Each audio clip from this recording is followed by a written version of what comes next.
I do for friendship.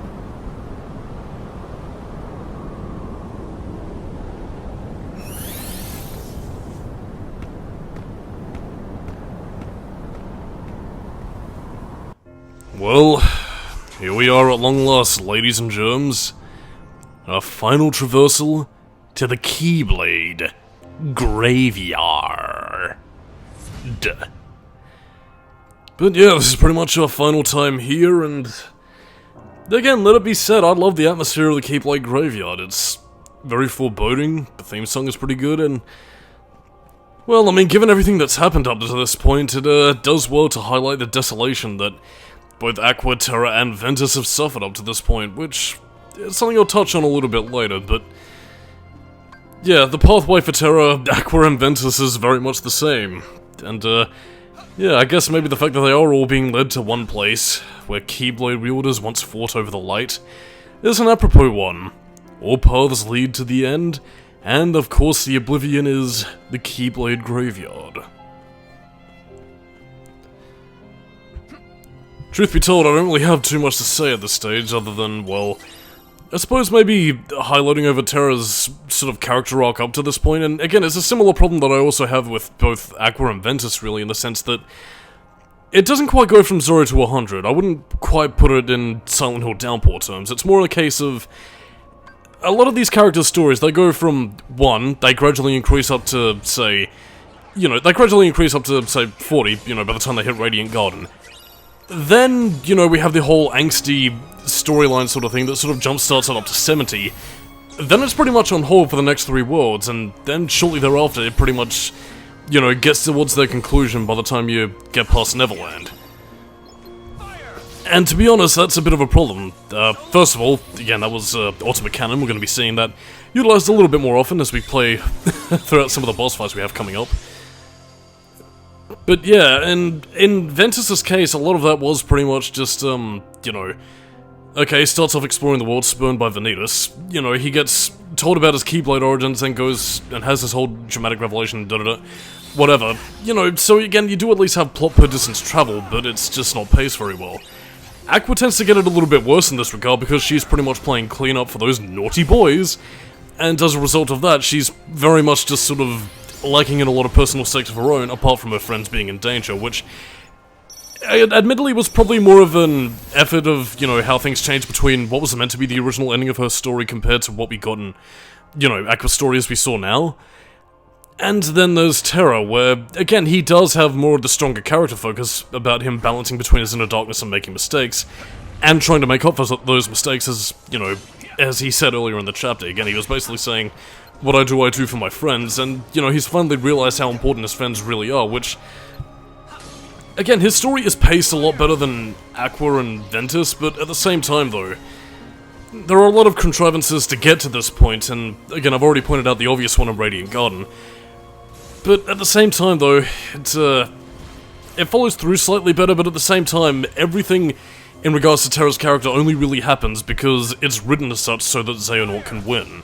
And part of the reason why they wanted to do that was so that they could reconcile the origins of Birth by Sleep in with the earlier stuff of Kingdom Hearts 1 to further explain, why events happened the way in which they did, and why Nomura wanted to write this grand finale that, again, if you go back looking towards Kingdom Hearts 1 and 2 specifically, otherwise couldn't happen without Birth by Sleep forcibly trying to make these tenuous connections work. And you know what?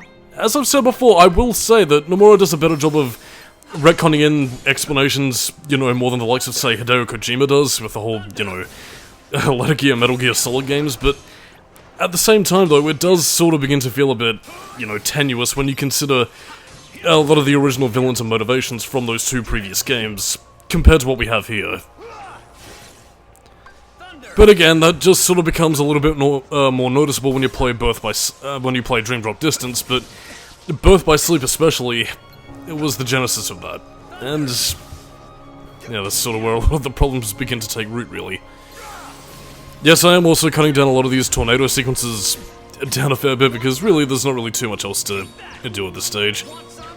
Pachoo! Pachoo! I fire my laser at you! I'm getting attacked by boots.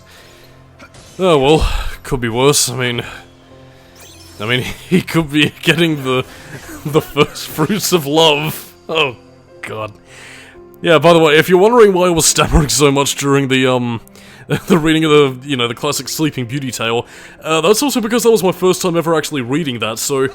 Yeah, a lot of my reactions to that were genuine. I was taken aback, shocked, and left speechless, which is a fucking rarity when it comes to me, because it's very rare that you can get me to positively shut up when it comes to, like, storytelling.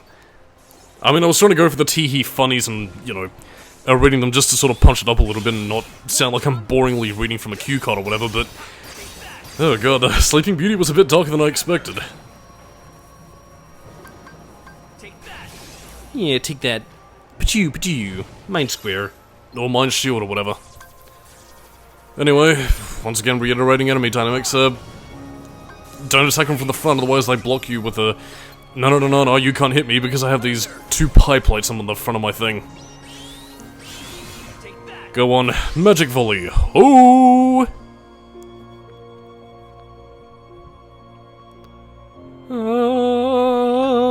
Okay, that's pretty much it at this stage.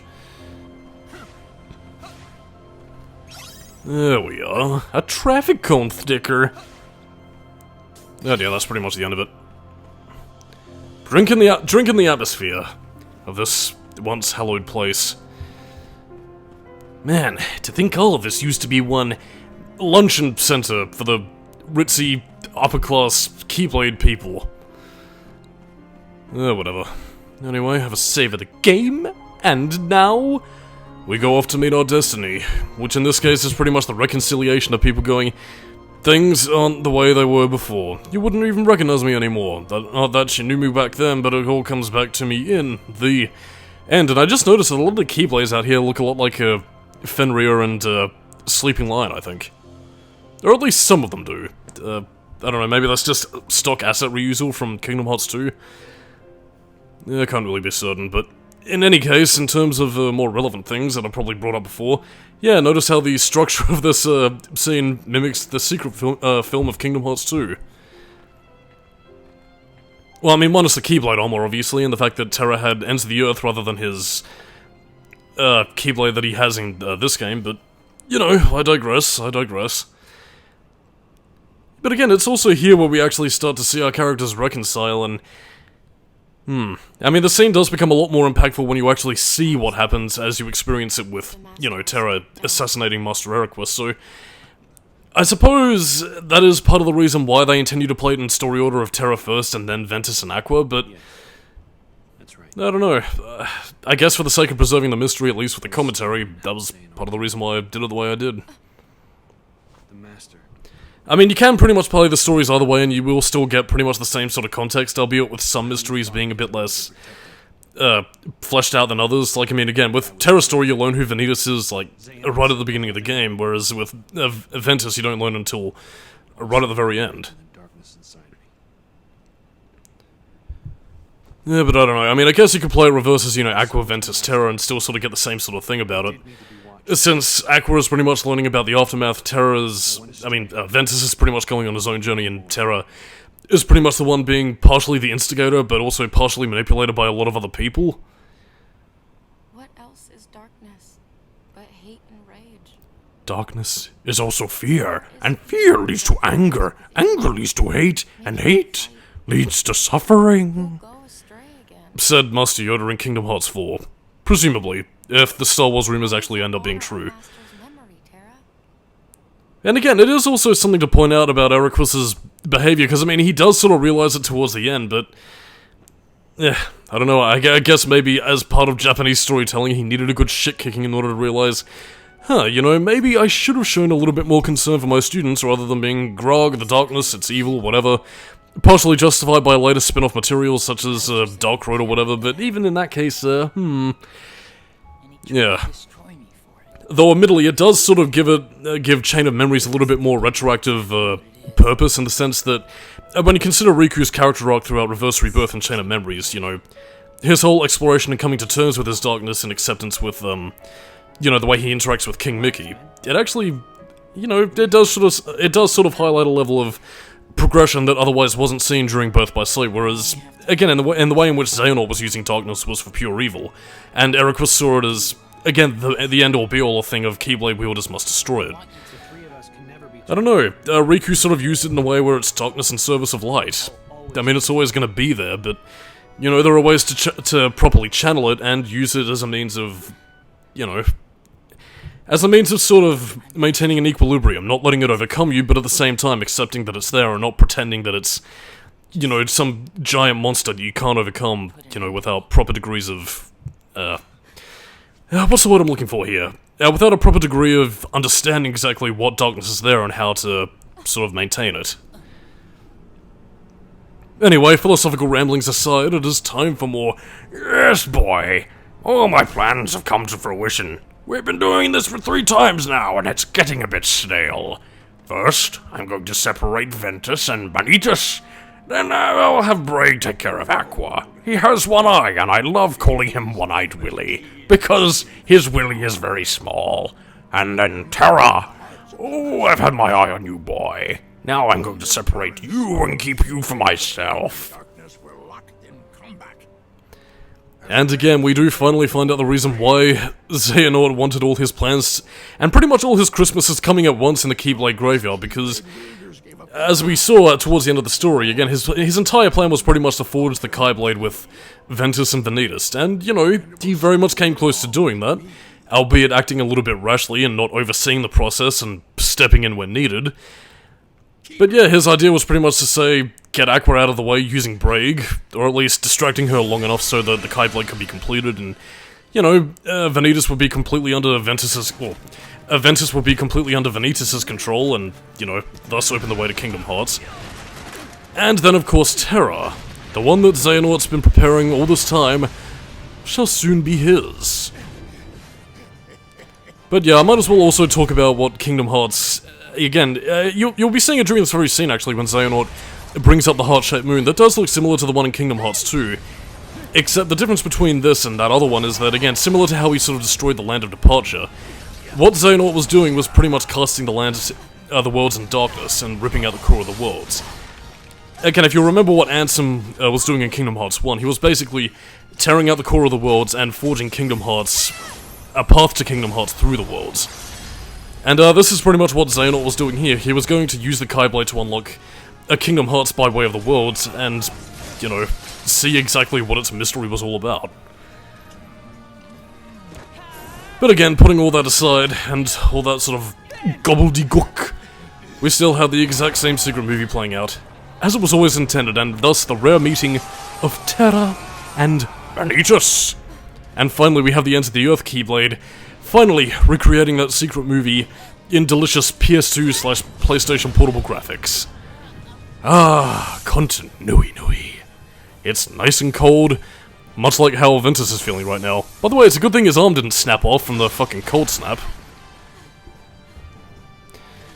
Well, could be worse. I mean, Xehanort could have bent Ventus over his knees and gathered the first fruits of love. Jesus Christ. I'm gonna need to do some serious drinking to get that image out of my mind, but something tells me that I won't be able to. And anyway, this is the Kingdom Hearts of the worlds. Again, you can tell by its coloration, Kingdom Hearts born from the hearts of individuals, as was the case with what Xemnas showed in Kingdom Hearts 2.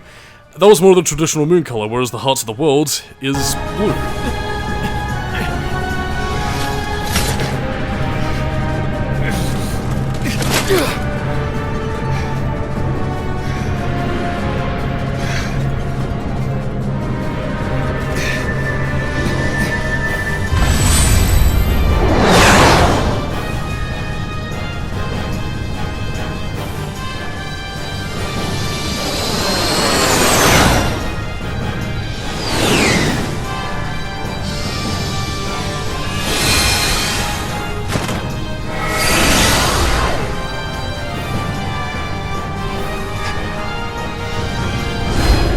Admirably done. I knew this was a journey you could make. Over the unseen wall that divides darkness and light. And I was not wrong, Terra! my friend, Ven. You tell me, Xehanort. What did you do to him? Why, I did him a favor and freed the darkness inside him. Alas, poor Ventus never had the fortitude for such strenuous trials. Xehanort! Oh man, things are really starting to heat up now. In terms of two of the active fight participants, Xehanort tends to hang back a little bit more, with Vanitas being the one more on the offensive, so for the sake of at least having, you know, Terra and Vanitas square off at least once, I figured I might as well show off what they're like, but Vanitas pretty much plays the same as he did with Ventus and Aqua. Playing through as those two, and you pretty much played him through with all the characters. You can attack Xehanort if you wish and whittle down his health bar, but honestly, I just wanted to give Vanitas his little time to shine. Xehanort will attack, mind you, but again, he's very much just sort of hanging back at this stage. He's not completely idle, mind you, but, you know, he is still here to pip and hi-ho, Pip and Dale, but oh no. I'm getting angry. Yes, Terra. Dark Impulse, a command style you got after talking to me. Yes.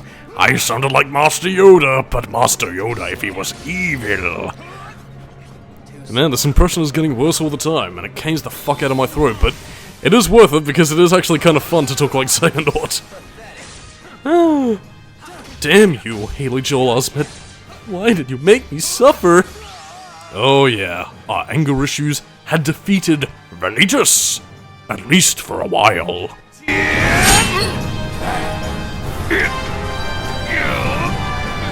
Go take what Ventus owes you, and take Aqua's life.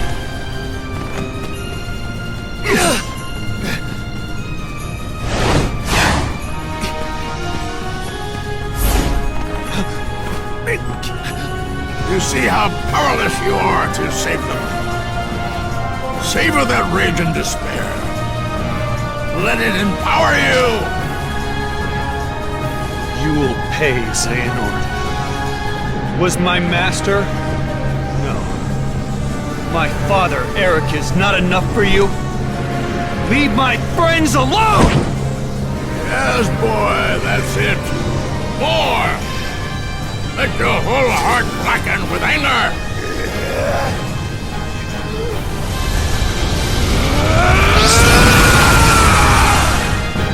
Oh, fuck yeah, that scream of pain was amazing, and again, you know, the whole making up for the sins of the fathers, you know, Terra finally realizing what he lost all too late.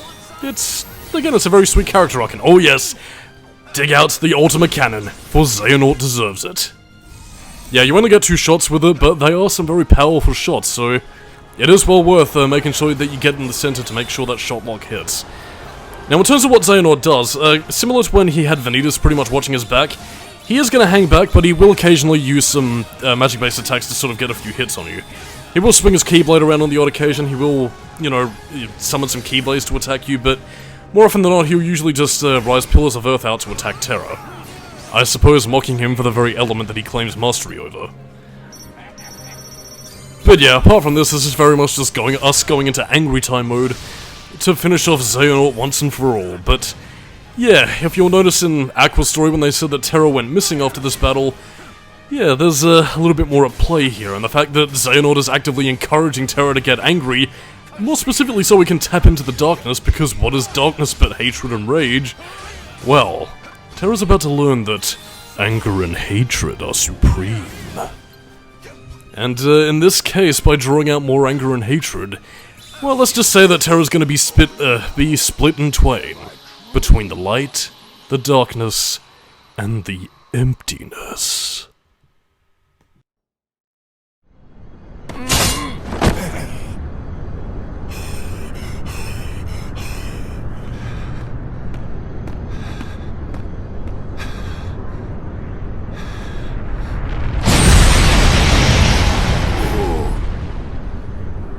Oh, there, you see?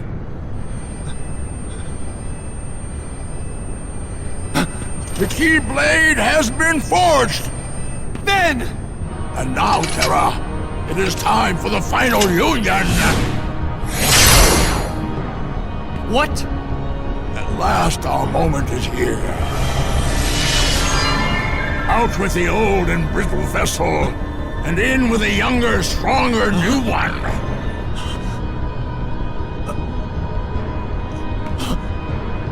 I swore I would survive, and be there to see what awaited beyond the Keyblade War.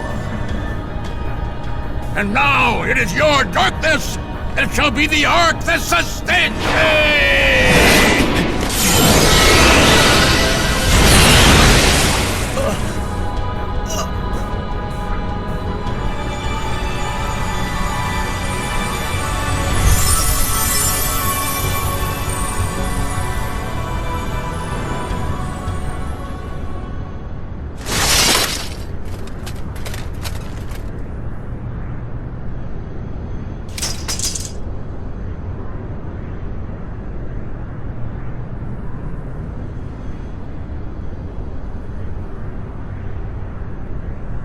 This heart belongs again to darkness. All worlds begin in darkness, and also end. The heart is no different. Darkness sprouts within it. It grows, consumes it. Such is its nature.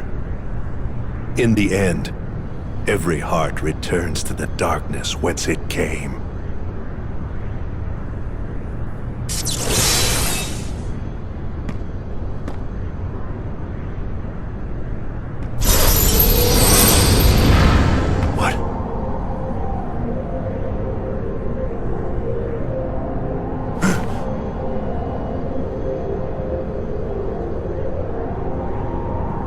Your body submits, your heart succumbs. So why does your mind resist?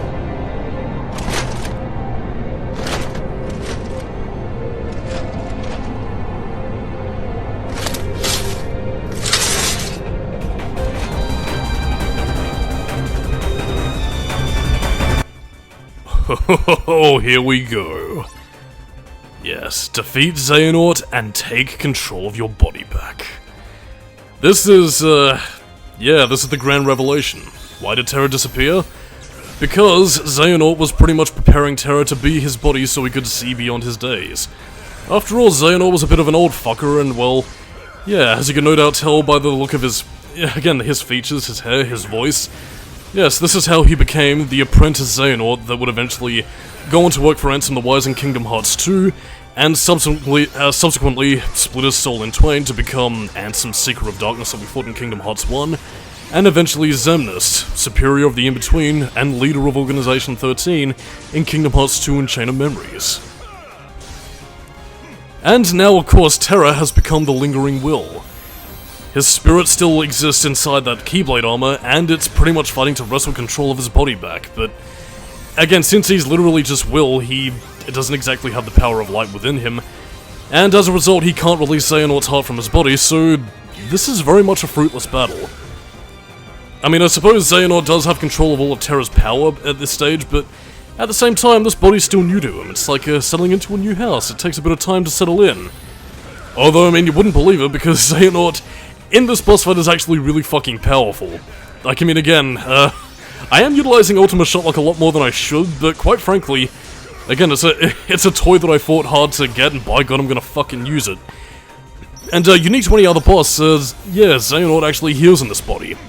So yeah, take him down quickly, otherwise you will be buggered. Completely and thoroughly. Yes indeed, Xehanort will gather the first fruits of love, and that will be all over Terra's non-existent arse. And yeah, I don't make those jokes idly either, because remember how I was sort of joking about Xehanort going, Oh yes, I love Terra's body. well, yeah, that was part of the reason why. He literally did want Terra's body. You see, I don't just make crass jokes around here, I make crass jokes with purpose. They're lewd and they're rude, but most importantly, they got attitude and importitude. That's the fourth kind of tude that makes everything more important. But yeah, keep your distance. Shotlocks are pretty much the only way I've really been able to cane this guy. I mean, again, using hit-and-run tactics akin to, you know, Chaos Blade can pay dividends, but at the same time, those Xehanort's, I don't really know much of how you can really interrupt his attacks, because, I mean, I don't know, he doesn't really have a lot of stagger animation, so Really, it's just a factor of being persistent, trying to heal up when you can, and pretty much just using hit and run tactics. Dark Haze leaves you a little bit too prone, as I learned in this battle, so yeah, not really one that I find worth using, although, as a nice little incentive of the fact that Xehanort is quite literally pure evil and darkness incarnate, yeah, he actually does use the Dark Impulse command style against you. Oh, and he even uses our own fucking Ultima Shotlock that, again, even if you don't have Ultima Shotlock, he can still use, so, story and gameplay dissonance. Although I do have Ultima Cannon, so I can pretty much give him a taste of his own medicine. And again, if you don't fill it up to max, you only get one shot with the Ultima Cannon. Not too bad, but, you know, still does fulfill the niche, so on that note, I am Solidus-Skully, keeping new metal, and next time on Kingdom Hearts Birth by Sleep, we tackle the final story, starring Aqua as it was meant to be.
Aqua. Ven. One day, I will set this right.